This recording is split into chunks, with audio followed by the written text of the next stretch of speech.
I'm quite lucky in my job with lots of the buzzword bingo in most of the tech articles that most of our corporate clients sort of start reading. I get the luxury of going into those client sites and really helping customers demystify what some of those buzzwords sort of mean for them and what they can actually do and how they can break that down into sort of deliverables or things that they can actually find that's meaningful to them, provide offers back to us as consumers. So, they read a lot about DevOps and security and API and cloud. So what we get to do is very often go in and have a conversation that's meaningful around what that might mean for them, and then also carve out a bit of a how might we be able to work together in partnership to come and achieve something in that space.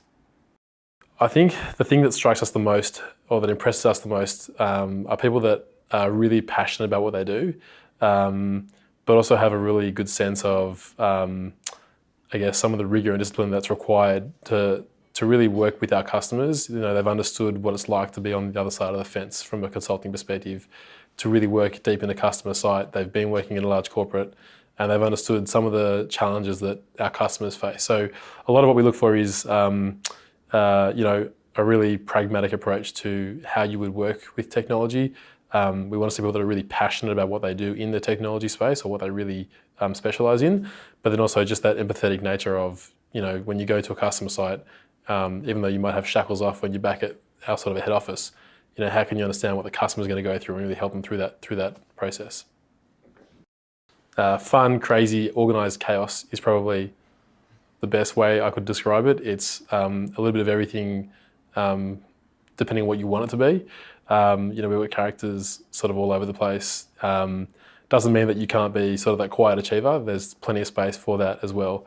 But it's definitely that place where you see it in the founders themselves. There's no structural hierarchy. There's none of that. There's very much everyone's on the floor, here to do great work for our customers and have fun.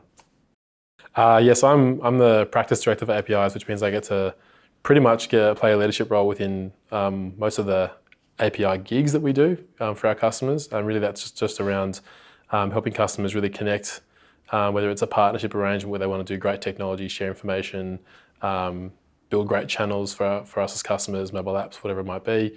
So I get to, I guess, build teams in and around that space and solve for some of those challenges. If one of the founders was here, he'd probably say we're not innovative, we're iterative.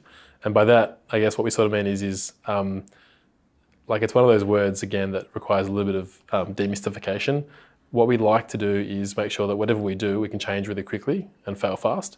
So, we're sort of not always looking to be that innovation player that builds out necessarily the coolest thing or the sexiest thing straight away, but rather we focus on building really disciplined, great engineering, great quality work up front, so that if the next best thing is available for us to then go and invest into, then we can do that within a couple of weeks without impacting any of our existing sort of deployments or releases or whatever our customers have sort of got building with us. So very heavy focus on being able to change without any sort of friction.